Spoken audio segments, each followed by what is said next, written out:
Since I wrote my monologue, a lot has changed. I could barely get myself out of bed to rehearsals, which often came before work. In 2 weeks, I lost a close friend to suicide. I had a bad breakup with someone I called my best friend. Sorry, I have anxiety, so it makes this hard. My other close friend turned his back on me. People gave me the impression that they would stay.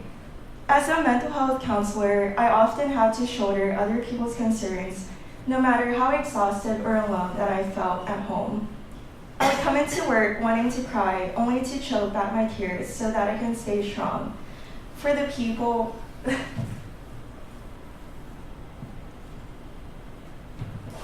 stay strong for the people I help during their darkest moments. I do it because I know how it feels to sometimes have no one to turn to when times get rough. I know what it's like for someone to say that they will be by our side, only to turn their backs on you when things get hard. I dedicate this monologue to my friend Herman, who I have lost, to the few friends and family members who haven't yet turned their backs on me, who have reminded me that I am loved. And this is my monologue. Lazy, why are you taking a break? You have the ability to spend time with your friends. You make time to train for and run a marathon, and yet you cannot make the simple effort to schedule a single doctor's appointment. Also, one should be focusing on their schoolwork if they want to get anywhere in their lives. Disorganized. For the 1,000th time, get yourself together and clean up your room. There is a tiny spot on the counter that you had missed. Unaccomplished. With that attitude, you will not get anywhere with your life. A university-level education is out of the question for you. And good luck finding a job after community college, if you can get in. Lazy, disorganized, unaccomplished. These are the words that my close family members have imposed on me, words that only discourage me from achieving my dreams. When I cannot lift myself out of my own bed, when simple tasks feel like enormous projects and chores to be crossed off a never-ending list. When I lock myself in the bathroom to escape the reality of my dreadful, everyday life, asking myself, what if I never had to live another day of my life?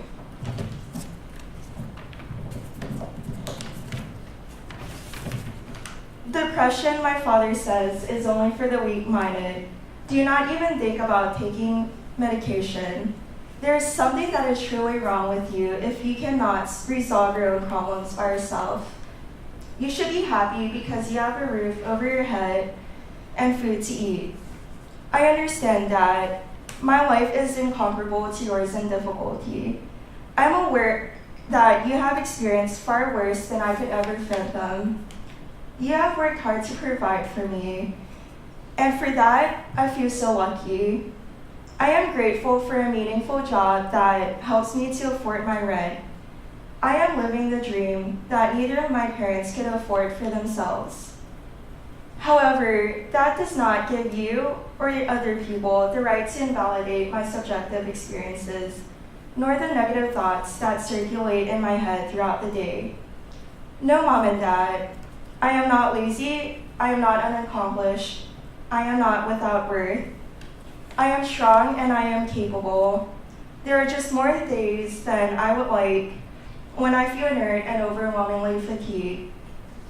Can you tell that I am struggling to stay afloat in a world that is unpredictable and uncertain? Where people's loyalties are fickle and you cannot trust a single person to stick by your side over time? I am stuck in a rut deep enough that I sometimes cannot see the light out of my tunnel. However, I hope that you notice that I did make it through UC Berkeley in 4 years, 3 if I really wanted to. I got a job in a field that means a significant amount to me. I ran a marathon, something that I swore to myself that I would never complete a year ago. I did all of this in spite of the dark, looming cloud of major depression, and I am going to continue proving you wrong in more ways than you could imagine. I know you love me more than anything, Mom and Dad, but I cannot and will not meet your expectations for me. I may not make you proud in the ways that you would expect, but I will make you proud in the ways that I can. Maybe depression will never leave me. Maybe a few weeks from now, it will fade away only to return full force as it always had. Maybe it will be 10 times worse the next time, but I know that I will always rise from adversity stronger and more resilient than ever before. I am going to continue living and thriving at the pace that I set out for myself. It just takes time, grit, and a little bit of hope. I can only hope that you will trust me.